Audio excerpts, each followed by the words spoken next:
தள்ளி விட்ட போறீங்க, வெளியே வந்து கவனிச்சுக்கிறேன். வா மச்சி. யார் மச்சி நீ? உங்க தாத்தா. கொஞ்சம் தெனாவெட்டான ஆள் தான் போல இருக்கு. போக போக நீயே தெரிஞ்சுக்குவேன். என்கிட்டயே சவால் விடுறிய?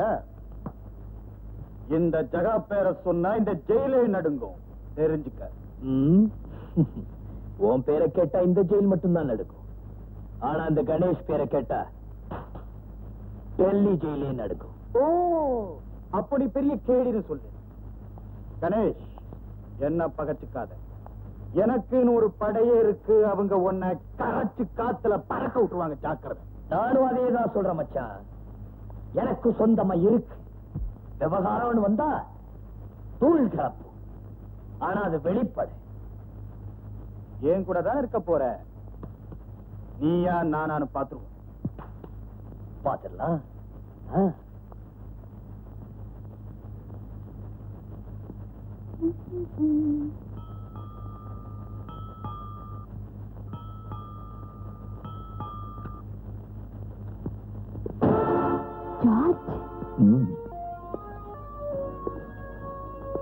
என்ன ஜார்ஜ், என்ன இந்த பக்கம்? சொல்றேன் சுஜாதா. உங்க அண்ணன் ஜெகா, கீர்த்தி, நான் 3 பேரும் ஒரு பேங்க் லாக்கரை போன மாசம் கொள்ளையடிச்சோம். 3 கிரிமினல் மூளைங்க கூட்டி சேர்ந்தா வேட்டை பலமா இருந்திருக்குமே. அப்கோர்ஸ், வேட்டை கொண்டு குறைச்சல் இல்ல, கோடிக்கணக்கான ரூபாய் மதிப்புள்ள நகைங்க கிடைச்சிரு. போலீஸ் அமளி அடங்குற வரைக்கும் பாதுகாப்பா இருக்கட்டுமேன்னு ஒரு இடத்துல புதைச்சு வச்சோம். பௌர்ணமி அன்னைக்கு 3 பேரும் ஒண்ணு சேர்ந்து பங்கு போட்டுக்க முடிவு செஞ்சு பிரிஞ்சு போனோம். பௌர்ணமி வந்துச்சு இல்ல? பௌர்ணமி என்னமோ கரெக்டா தான் வந்துச்சு. ஆனா உங்க அண்ணன் தான் வரல. நகைகளை வச்ச இடத்துல ஒரு மூக்குத்தி கூட இல்ல. ஏன், சின்ன திருகாணி கூட இல்ல. உங்க அண்ணன் ஜகா சரியான ஜகதல பிரதாப். அண்ணன் ஏதோ ஸ்காட்ச் விஸ்கி வியாபாரம் பண்ணதுனாலதான் ஜெயிலுக்கு போயிடுச்சுன்னு கேள்விப்பட்டேன். அவன் ஜெயிலுக்கு போனது பௌர்ணமிக்கு அடுத்த நாள். எங்க கிட்ட இருந்து தப்பிக்கிறதுக்காக வேணும்னே ஒரு சின்ன கேஸ்ல மாட்டிக்கிட்டு உள்ள போயிருக்கான். அதுவும் எங்களுக்கு தெரியும். ஜார்ஜ், இதெல்லாம் இப்ப நீங்க சொல்லிதான் எனக்கு தெரியுது. நான் 1 மாசமா ஊர்ல இல்ல, சிங்கப்பூர் டான்ஸ் ப்ரோக்ராம்ல இருந்து இன்னைக்குதான் வந்தேன். தெரியும். வந்த உடனே உங்க அண்ணனை ஜெயில நீ போய் பார்த்திருப்ப. அவன் இத பத்தி உங்ககிட்ட ஏதாவது சொல்லியிருப்பானேன்னு தான் உன்னை பார்க்க வந்தோம். இத பாருங்க, உங்க விவகாரத்தை என்ன சம்பந்தப்படுத்தாதீங்க. இப்படி நீங்க இங்க வந்து தொந்தரவு கொடுக்கறத நான் விரும்பல. இங்க இருந்து போயிடுங்க. Sure baby. ஆனா போறதுக்கு முன்னாடி ஒன்னே ஒண்ணு மட்டும் சொல்லிட்டு போறேன். உங்க அண்ணன் எந்த காலத்திலையும் எங்களை ஏமாத்த முடியாது. இத அவங்கிட்ட சொல்லி வை. ஓகே கீர்த்தி, கம்.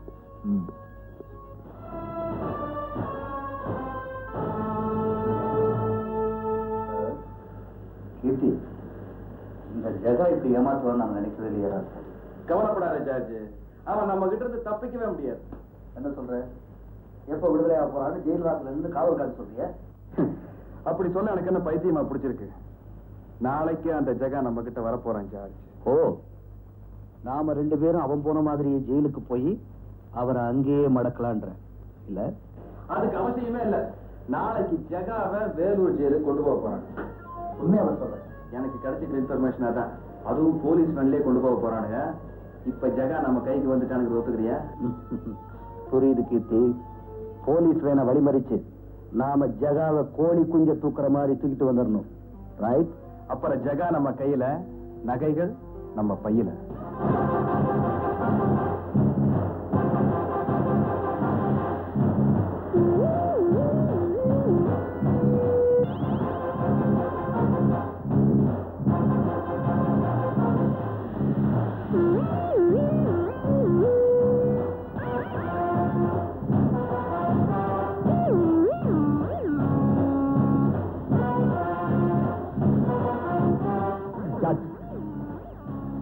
போலீஸ் வாங்க.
எப்படி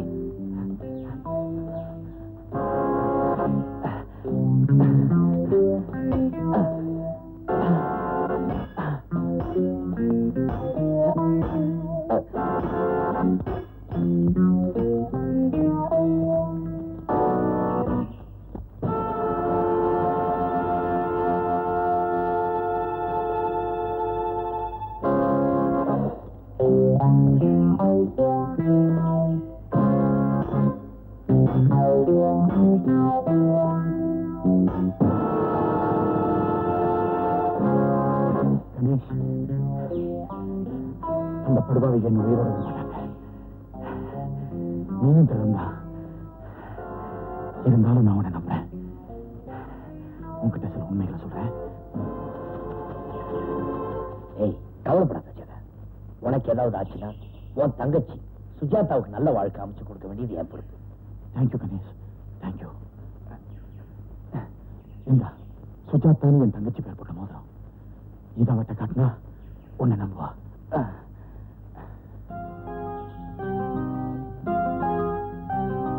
கணேஷ், நகைகளை போச்சு வச்சிருக்கிறத நல்லா ஞாபகம் வச்சுக்க.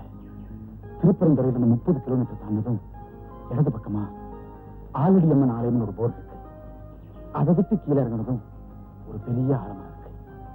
அந்த ஆலமர பக்கத்துல ஒரு பாலடைஞ்ச கோவில் இருக்கு. அந்த கோவிலுக்குள்ள நுழைஞ்சதும் நிமிந்து பார்த்தா ஜிகேன்னு ஒரு கல் இருக்கு. அந்த கல்லுக்கு நேர் கீழே பூமியை தோண்டி நகைகளை போச்சு வச்சிருக்கேன். அதை எடுத்து என் தங்கச்சி சுஜாதாட்ட கொடுத்தேன். என்னை பத்தி கவலைப்படாத, நீ முதல்ல எடுத்துட்டு போயிடு. கணேஷ், முதல்ல எடுத்துட்டு போயிடு, சீக்கிரம்.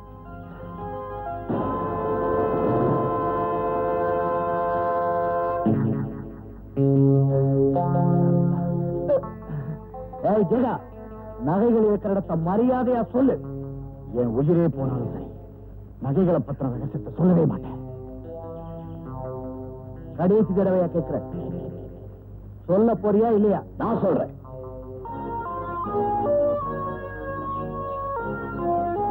அனுமான் பேங்க் லாக்கர்ல நீங்க கொள்ளடிச்ச கோடிக்கணக்கான மதிப்புள்ள நகைகளை தானே கேட்கறீங்க.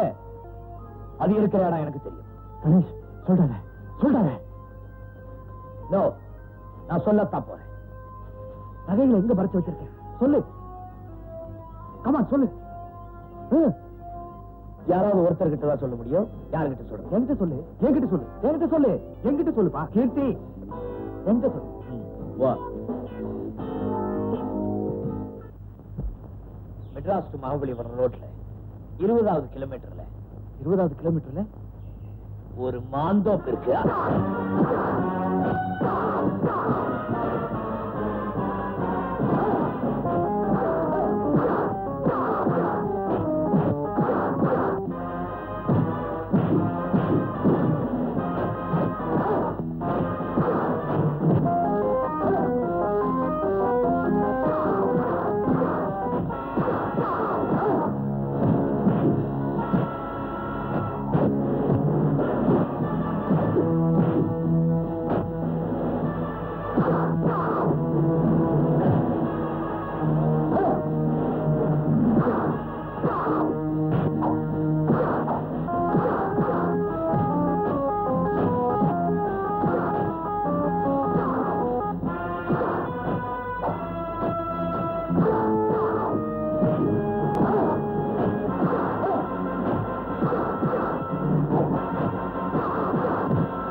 கையை காட்டு.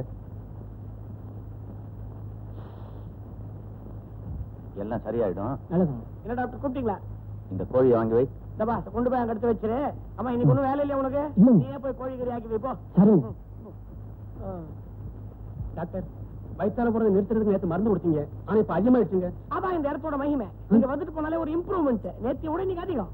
ஏப்பா இவருக்கு அந்த 8ஆம் நம்பர் புட்டியில இருந்த மருந்து தானே கொடுத்த? நீங்க பாட்டு சொல்லிட்டு போயிட்டீங்க. அங்க 8ஆம் நம்பர் புட்டியில மருந்தே இல்ல. நான் என்ன பண்ணேன், இந்த 5ஆம் நம்பர் புட்டியில பாதியும் 3ஆம் நம்பர் புட்டியில பாதியும் கலந்து குடிச்சிட்டேன். அடப்பாவி, என்ன தப்பு? 5, 3, 8 தானுங்களே. இந்த ஊர்லயே கொஞ்சம் படிச்சவனாச்சேன்னு உன்னை வேலைக்கு வச்சா பெரிய உபத்திரவம் ஆயிட்டேப்பா.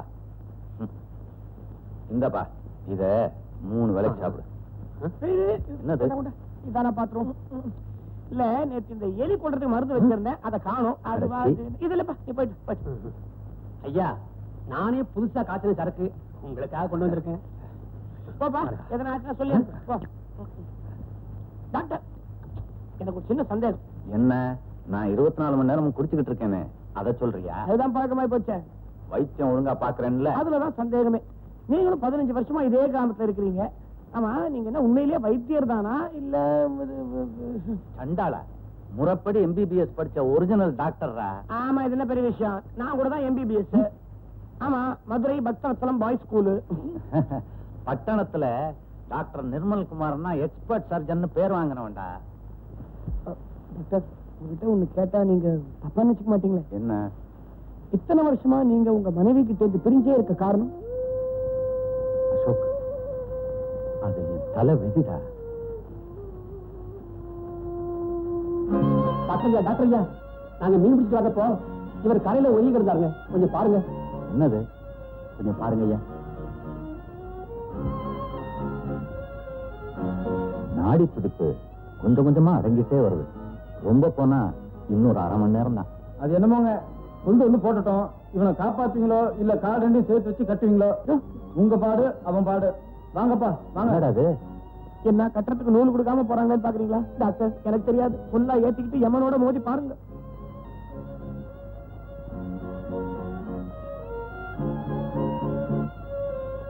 துப்பாக்கியில சுட்ட காயங்களா இருக்கு.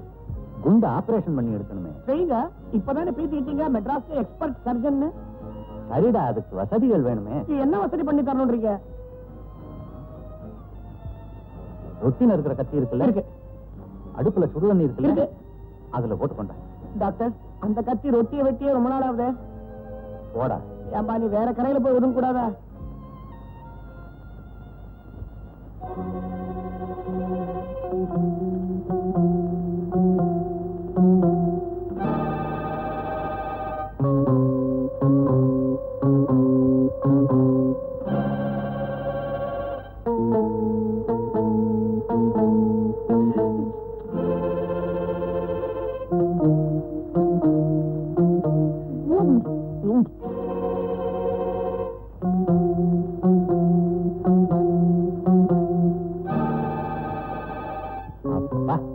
புல்லட் எடுத்துட்டேன். இனிமே அவன் பழச்சுக்குவான். அவன் பாய்ச்சுக்குவான். இத புடிங்க. என்னது? நான் இவ்வளவு ரத்தம் பார்த்ததே இல்ல.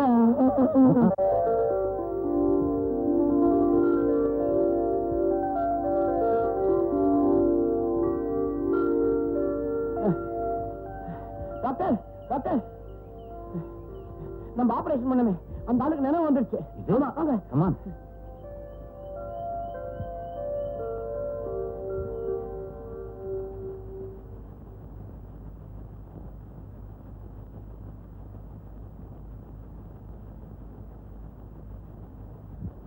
சார், உயிருக்கு ஊசலாடிட்டு இருந்த உங்களை இந்த ஊர் மீனவர்கள் தான் எங்க கிட்ட ஒப்படைச்சாங்க. எங்க டாக்டர் எமனோட போராடி உங்களை காப்பாத்திருக்காரு.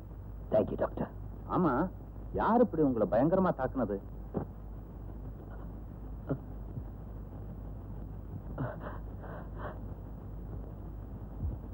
இதையெல்லாம் நினைச்சு மனசை குழப்பிக்காதீங்க.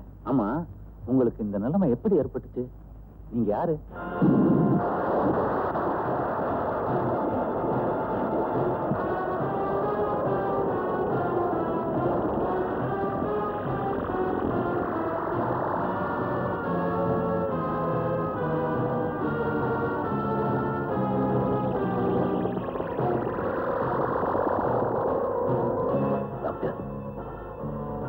நான் யார் டாக்டர்? யார் டாக்டர்?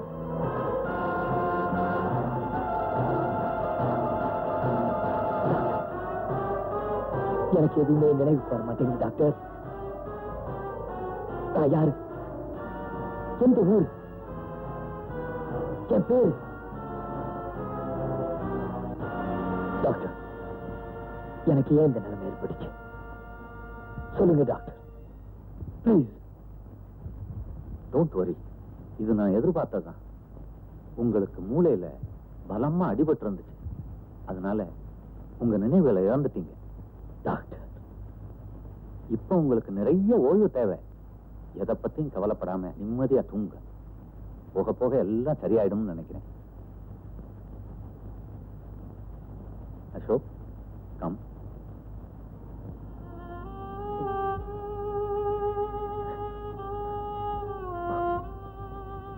Oh.